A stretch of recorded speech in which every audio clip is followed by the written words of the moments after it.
right? And why do you think the private sector wages have been pushed down for the last decade? Why do you think the work has been allowed to become so casualised? Because there's no union representation to be able to fight back against it. But the headline CPI inflation figure is 10.1%, which I believe it is right now. And you're only putting your price up 4% to maintain your profit margins. You're an idiot. Even hotter take, any amount of full-time work should be enough for you to pay a mortgage, right? But a lot of people might say, well, you know, I don't earn that much. You know, it's quite rewarding. Yeah, if you want to earn that much, join a fucking union.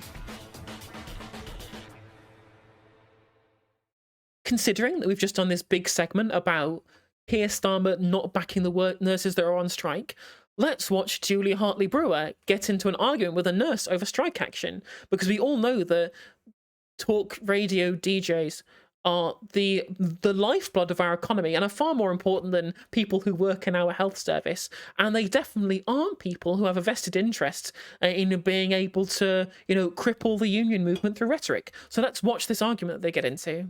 But first up, let's talk about the possibility of a nurses' strike. If it does go ahead, it will be the biggest strike in the NHS's history, as the Royal College of Nursing has ended their ballot of 300,000 nurses. But even though just a few of those ballots have been counted, it does appear that that will be a massive support for that strike. They are calling for, wait for it, a 15 to 17% pay rise. That's to make up for the 20% real terms cut in pay since 2010. Are they likely to get it? And will the public support a strike? I mean, Julia Hartley-Brewer teaching me shit about this. I didn't realise that it was so high because they explicitly wanted to make up for pay freezes that they've had previously, rather than dealing with inflation right now. I didn't actually know that. I always assumed that this was a bargaining position. If you go in at 17, you can haggle them down to 10% and get your inflationary pay rise, right? I didn't realise that it was because they were trying to be able to essentially backdate their pay rise to when the pay freeze started, which, you know, based fucking more power to him. Strike. Let's talk to Anthony Johnson. He's a practicing nurse. He's also an organiser with Nurses United. They're a grassroots network of nurses who are committed to protecting the NHS. Good morning to you. Morning, Julia. Thanks for having me. Well, thanks very much for joining us. First of all, I mean, a lot of people are very sympathetic to nurses. They're not the highest paid. They're also not the lowest paid workers. But they say they need this pay. I mean, on average is like 28k or something. They're still below average, and that's still not very much, especially depending on where you live, right? I mean, like, not every single nurse is going to live in fucking, you know, nowheresville up north. Some people are going to live in London, and they're going to need more than 28k a year. Rise of 5% above the retail price index, which is at 12% in most recent figures. Why do you think they deserve that? Well, at the moment, we can all see what the reason why nurses deserve that. If you look at the NHS daily, we're declaring critical incidents. We can all see the amount of ambulances that are having to queue outside A&E, and that's because we don't have the staff in place. During the last 12 years, nurses have lost about a third of their salaries. So it's about 11 grand per year in real terms pay cuts because of the rate of inflation. And that's meant that we've ended up having 47,000 vacancies throughout the NHS for nurses, 135,000 for all NHS workers. And that puts patient safety at risk. So the reason why this demand is being made is because if we don't do this, if we don't change things soon, our patients are going to continue to be at risk. It's not at risk in the future, it's at risk right now. Yeah, I mean, certainly people are. But well, it's interesting. I mean, it's interesting, in fact, that just getting these people pay rises is going to make things better for everybody, because more nurses will be attracted into the workforce. Nurses that exist will be less likely to leave, and the nurses themselves will just have a better standard of living and won't be leading fucking food banks and shit. Those long delays, and there's certainly a big issue. Is it 132,000 vacancies across the NHS in all different fields? A lot of the people doing the scanning and all of that not available either. Is it just down to money though? Is that the issue? We know a lot of nurses are leaving the NHS to then go and work for agencies. They get to choose their shift pattern. They get paid more, but of course don't have some of the job security they used to have when they were with the NHS. Is it just about money, or is it also about working conditions and other issues? I mean, your pay is directly linked to your working conditions, unfortunately. During the pandemic, half of my team quit working as a health visitor. So for me, they left. Why was that? Just because of pay? Because of pay, yeah. Because what did they go off to do that was higher paid? Well, they retired, Julia. Well, then they didn't quit because of pay then, did they? No, because the thing is the NHS we know is built on the goodwill of nurses. We know that nurses have a habit of retiring and returning. But if your pay is not going to be able to keep up with the cost of living, people were making decisions of why am I making this decision? I had colleagues who've decided to go work in supermarkets because it worked out better for them in terms of their work-life balance. Well, it's far less stressful, right? You can just kind of disengage brain when you're stacking shelves at Tesco. No one's life is on the line when you're shelf stacking at Tesco, right? And they actually felt like they were earning a similar salary to what they were Okay, going so to get. then that's not about the money. It's about, and again, it's about the general job conditions. It's about the shift work and things like that, isn't it? I mean, Well, at the end of the day, it's always going to be a toss-up, right? Like, if you get paid enough, you're going to be willing to deal with the issues with shift patterns and the issues with regards to your own mental health coming out of the job, right? That's all going to be stuff that's going to be up in the air. And that's going to be, you know, if you get paid enough, you're going to be willing to do that. But if you get shit pay, right? If you're getting 28 grand a year to be a nurse and have all of that shit you have to deal with day in, day out, and it will attack your work-life balance and your mental health. But you could also get paid 26 grand to go work at fucking Marks and Spencer's or whatever. Why the fuck would you work? Why would you spend all that extra why would you take the extra 2 grand to destroy the rest of your life? Like, there are plenty of times I've been given the opportunity to change my work-life balance for extra money. I've always said no, because like most rational people, my work-life balance comes first. Also, you need to go to uni to work in a supermarket, true. Again, if you've got a young family. But you say the NHS is built on the goodwill of nurses. I mean, I'm sorry, they are paid to do a job. But as I was saying to you, and you mentioned, they're paid more working for agencies. They're paid more working in any other English-speaking country. They're paid that extra 10 grand. Well, you're absolutely right. One equation, like if they're going to be getting better pay at private hospitals, that's a reason why that the Tories deliberately want to drive public sector nurses' pay down, so that nurses have more of an incentive to move into the private sector, to shift more of the burden over to the private sector, so that they have more reason to continue defunding the NHS, right? To try and, rather than get rid of the NHS entirely, create a two-tiered health system. Right, and that's going to be a real issue moving forward, because if we have this two-tier health system, that's going to lead to more encroachment of the private sector into all sectors of healthcare in the country, regardless of which one it is. Right, whereas if you make sure people nurses stay in the NHS by paying them well enough, but they don't have to leave to a private hospital, then you can continue the NHS being kind of the bastion of excellent healthcare that it basically always has been up until 2010. I wonder what happened then, right? That we've lost.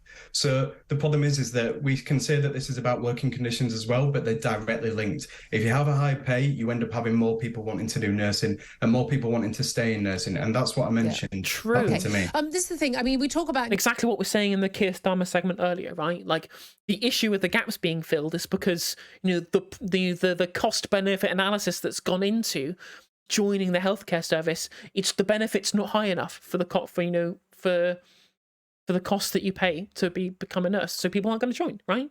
Everyone is doing these CBAs, right, in their own little mind, right? They're all doing them.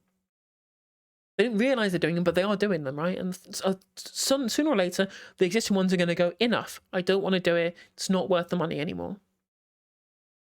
Nurses being low paid, and there's always this thing, the nurses, governments don't mess with nurses because everyone loves nurses. My sister-in-law is a nurse, and I know what she earns. But 100% applies to teaching. Again, the private schools are they're nicking all of the good teachers off of the public sector. My mate was a head teacher in head of physics, in a private school, and he's like Oxford educated. He's incredibly bright, incredibly talented as a teacher, and there was just no reason for him to go into the public sector because he had much better bargaining with the private sector that he did. They paid him better, he got better hours, he had more leverage, and teachers are the best teachers are getting sucked out of the public sector into the private sector because they can afford to do so, and because schools are being stripped of so much funding that they can't afford to be able to compete with the private school sector on salary expectations with future teachers. I said it at Lancaster 255. So yeah, we're in this really screwed position, right? This is why I want to abolish, one of the reasons why I want to abolish the private school system as well. Like, first of all, so it means that we have all of the talent in the public sector, so there's not a divide between the standard of teaching that kids get based upon how rich their parents are. But also, I just think that it is kind of grotesque that you create this kind of wealth apartheid between poor kids and rich kids about the kind of environments they grow up in. Even if the teaching standard was identical, the fact that you've created a two-tier system where poor kids learn with poor kids and rich kids learn with rich kids, I think that's incredibly societally toxic. All of these things are bad. Fucking private schools, garbage, hate them. Nonsense.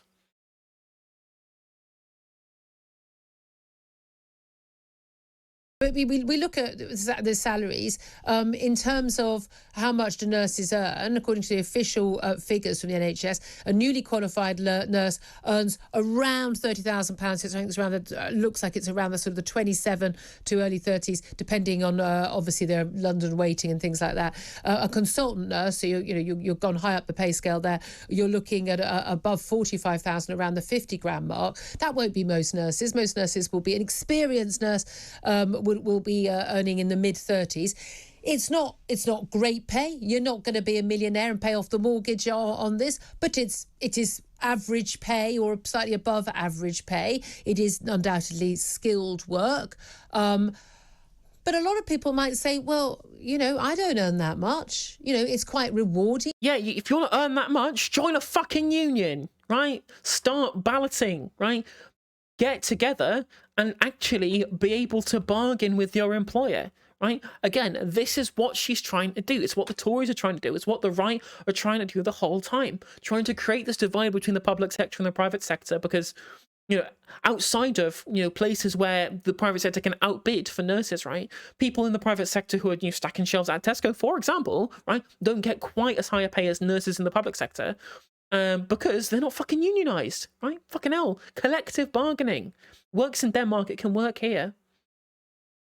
Hot take, working as a nurse should be enough to pay a mortgage. Even hotter take, any amount of full-time work should be enough for you to pay a mortgage, right? So that's going to involve both bringing up wages and bringing down house prices. A high school chemistry teacher who would play anime intros as we left class at the end of the year said he wanted to abolish all private schools so that rich people would invest in public schools. Yeah, and exactly, 100%. If rich people knew their kids were going to public schools, they would start voting for parties that actually put the funding into those schools in the first place, right? You really wanting to say, well, people who think like that are myopic pricks. True, 255. But again, and she's going into that same narrative, right? Where, again, it's all a crab bucket mentality. Both of you are just working people earning a working person's wage. But because one of you is unionized, everyone else is like James O'Brien. Fucking even the notorious JOB had a good take on this, where someone called in about the train strikes, and they were like, "Well, I worked in the army, and I never really got the chance to ballot for strike action to be able to increase my wage, similar to what people in the RMT are working." And James O'Brien was like, "Yeah, I'm glad you called in, because you know what you are? You're jealous. This is jealousy, right?" And people in the public sector, people in the private sector, you can join a union. That's a thing that you can do. Unite cover the vast majority of sectors of the private sector to be able to. They're a general union for people who work in basically any industry can join Unite. Get your workmates to join Unite. Have a union representative. Bingo. Start collectively bargaining. That's a thing that you can just do, right? People aren't doing it. Union density in this country is before kind of the recent wave of kind of union activity was the lowest it's been in generations, right? And why do you think that private sector wages have been pushed down for the last decade? Why do you think the work has been allowed to become so casualized? Because there's no union representation to be able to fight back against it, right? And just because the public sector are smart enough to have actually joined unions to be able to fight that shit doesn't mean that the private sector should somehow get angry at the public sector for acting in their own self-interest when the private sector employees and workers aren't doing that same shit, and they have a temerity to have a pop at people who want to get a pay rise from 30k up to 35k when they won't fight for their own pay rise from 22k up to 25k, when the bosses of both these companies or these industries are swanning away with fucking hundreds of thousands or millions or whatever, right? Like the train bosses who are walking away with millions of pounds in pay. The people who are shareholders of the companies in the private sector who are swanning away with money for doing nothing. They don't even manage. They just own parts of the company, sit on their fucking asses, and rake in money in dividends despite contributing nothing to the actual company themselves. Sitting on their asses making money out of your hard work. And then you're having the pop to have a go at somebody who's a nurse, who is actually going out of their way to help society and be an integral part of our society, wanting to get a reasonable pay rise along with inflation so they don't have a pay cut. It's pure crab bucket mentality garbage. I hate it. Work, I would have thought. If you're a nurse working for the NHS, you're going to get your pension. You've got a lot of job security. Are nurses on such a bad deal compared to other people? Well, if you have to have the education of a STEM level subject, so, most nurses, like with our A levels, we could work in loads of different scientific fields. Well, why don't they then? I mean, I could have gone off being a banker and earn $1 million, but I didn't. But Julia, that's... I mean, you do have a net worth of 7 figures, Julia, so, let's not throw stones in our glass houses, okay? What I'm saying, people are doing that. If people could have a better quality of life, if they weren't having to do such physically and emotionally demanding labour all the time, then they will do. And that's what we're seeing within the NHS. And if we don't then raise pay to the point where it becomes attractive, well, then we're not going to be able to have the kind of service that people are expecting when they're paying their taxes. And that's the thing, is we need to raise pay so that people actually get the kind of NHS that they want. Okay. Even though people might say that, we're near that kind of middle income endpoint, that's fine, but we need to then raise pay, though, if we want to have the NHS. What about, thing is, if it's very, very clear. If we're not recruiting, right, whether it's from overseas or whether it's in the country at the moment, the pay's not high enough, right? The incentive's not there. People need to have the incentive to go through the education to get into the health sector or to return to the health sector having left. A bunch of the vacancies we have isn't just people not being recruited enough, it's people leaving the sector as well. And if they're going to not get paid enough, they're going to continue leaving. We're going to continue having the shortfall. It's completely unsustainable. Does Julia not realise how important nurses are? Far less important, I think you'll find, than talk radio hosts, which really are the backbone of a modern economy. It's the bullshit jobs thing. We expect nurses and teachers to make shit because their work actually has value. Yet we refuse. We'll pay them. We'll pay them in claps, though. We'll pay them in plenty of claps, right? The key workers of yesterday are now the fucking low-skilled workers of today. The government gives in on this, and there may be a lot more support for nurses going on strike than, say, railway workers who, basically it's a day with a Y in it. I'll go out on strike, and are on really for, frankly, not as skilled work in terms of driving a train. I'm sorry, train. But the train drivers weren't the ones for the RMT who were striking. Train drivers were with ASLEV, and there were some strikes, but not as many as the RMT, which actually was mostly staff. And it was the staff. The reason they were striking just wasn't for extra pay. It was because they were having their conditions gutted, Julia. They're having their conditions gutted. They're having their pensions raided, and they were going to get forced for additional redundancies because they were closing all the ticket offices, which not only affects the staff who have the jobs with manning the ticket offices on the rail network, but it also has negative effects on disabled people who rely on ticket offices to be able to use the fucking rail network. God, she's such... I despise this woman. She's so disgustingly classist. Very, very true, JDM. Well, she doesn't have to care about whether she has nurses looking after her in hospital because she's rich enough to have private healthcare. Drivers being paid at whack, you're looking at 60 grand for driving a tube train or a train. Give me a break. I'm all for anyone. How much does a ticket office staffer get paid, Julia? How much do people who clean the trains get paid? How much do the conductors get paid? The people who the RMT actually represent, who are actually the people who were going on strike at the time. Can you please at least get your fucking facts right, Julia? Guarantee there's a clip out there of Julia praising the NHS workers during the pandemic. True! Whatever they can, but don't pretend you're hard done by on those sort of salaries.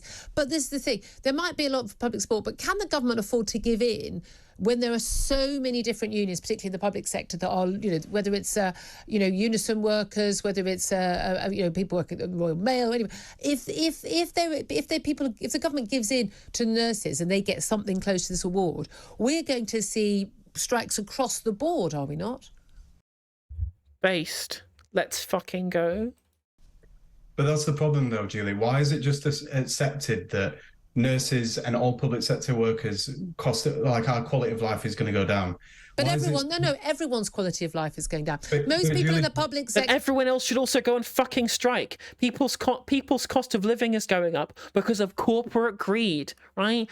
Corporate greed is one of the biggest factors in inflation, right? There are some industries prices having to go up due to with back end supply chain issues. I get it, right? That's going to impact everybody, right?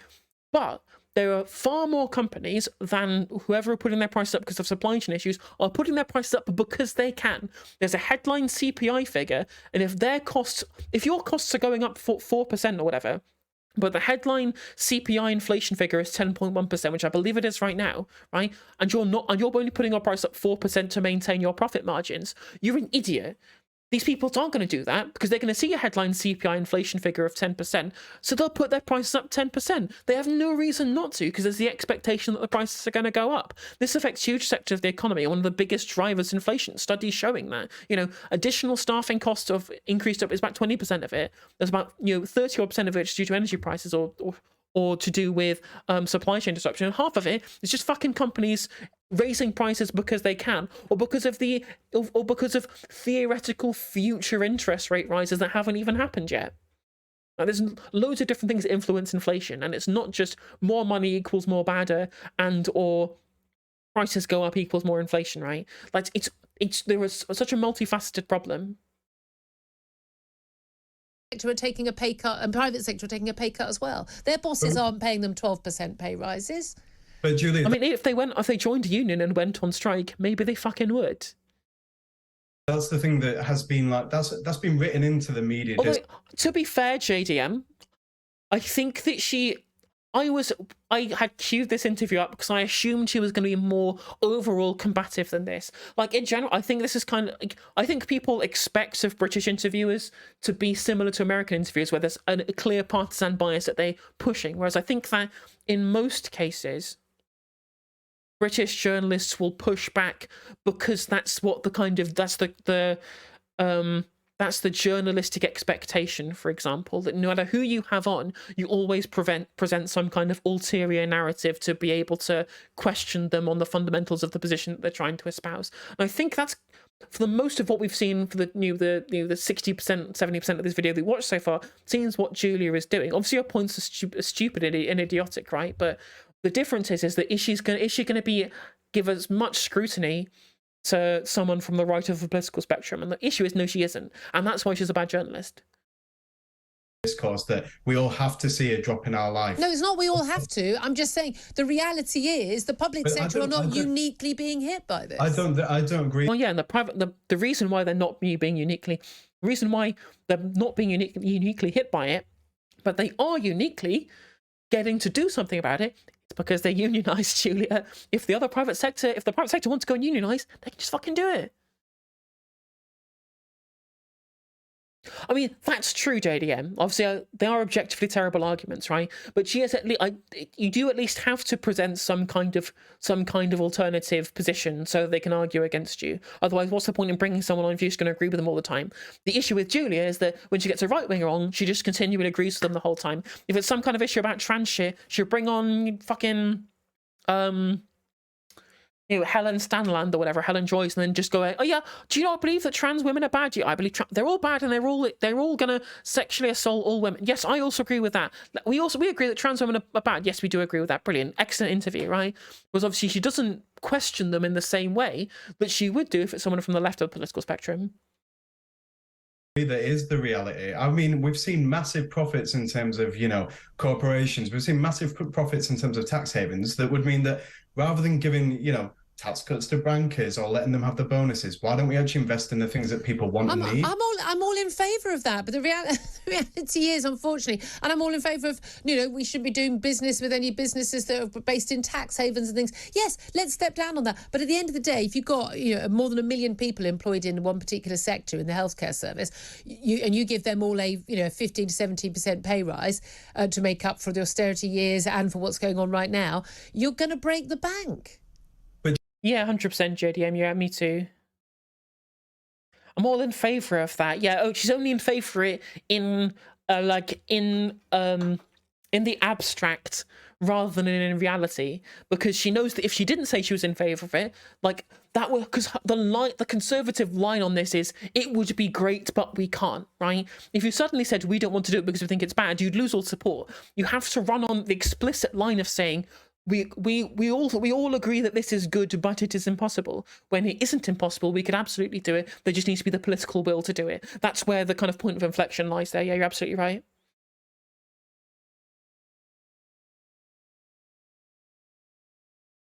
So I just start coughing up blood just to make a point. But Julia, the fact is that, as you pointed out, we are working people. So out of necessity, we've all got bills to pay in terms of the increase in energy costs. We've all got bills to pay in terms of what we might spend out in the private sector. We'll spend that money and that will create jobs. Like, there's been loads of economic studies on that. There have been, though, Julia, where people have shown that out of necessity, we will spend that money. So it actually is an economic Okay, there is certainly, look, there's certainly... I think the biggest pushback here is you've got to truth.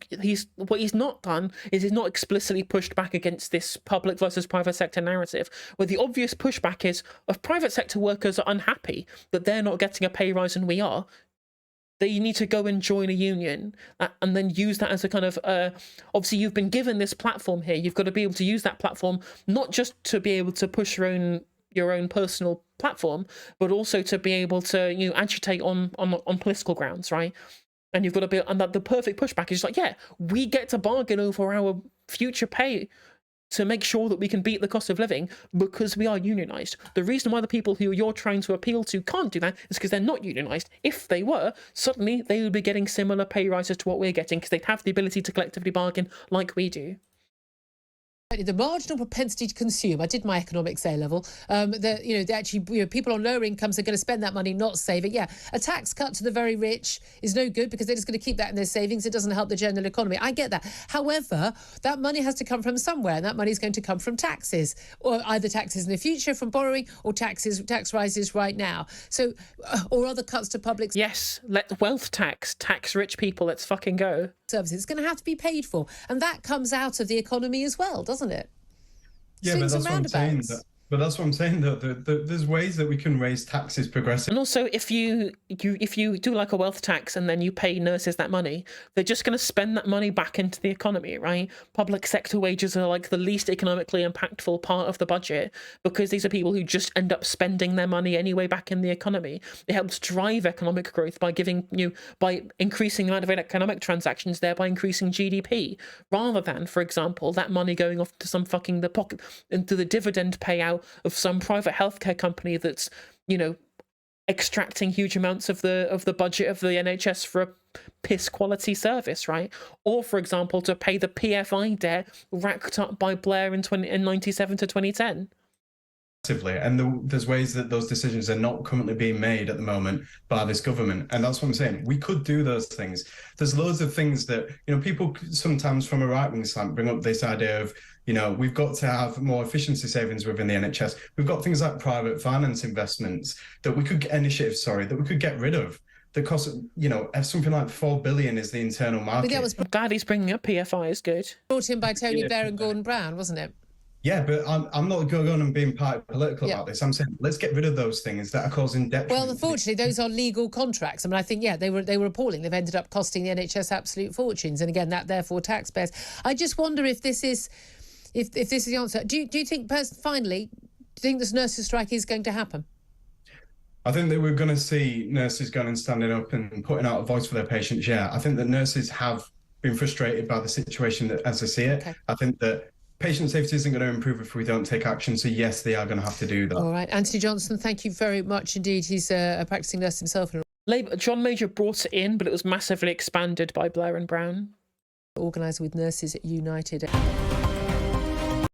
No, I would not like to subscribe to Talk TV, thank you. Like, that was not as firebrand of an interview as I did, but I think, the points that she made as JDM in chat were just, nonsensical. The rebuttals were very easy, and I think that the guy from Nurse United didn't miss up a lot of that. The issue is that when you say, he talks about, he was talking about things from the political right, and she comes back with saying, oh, but that was Blair and Brown, and you go, yes, Blair and Brown are also the political right. But yeah,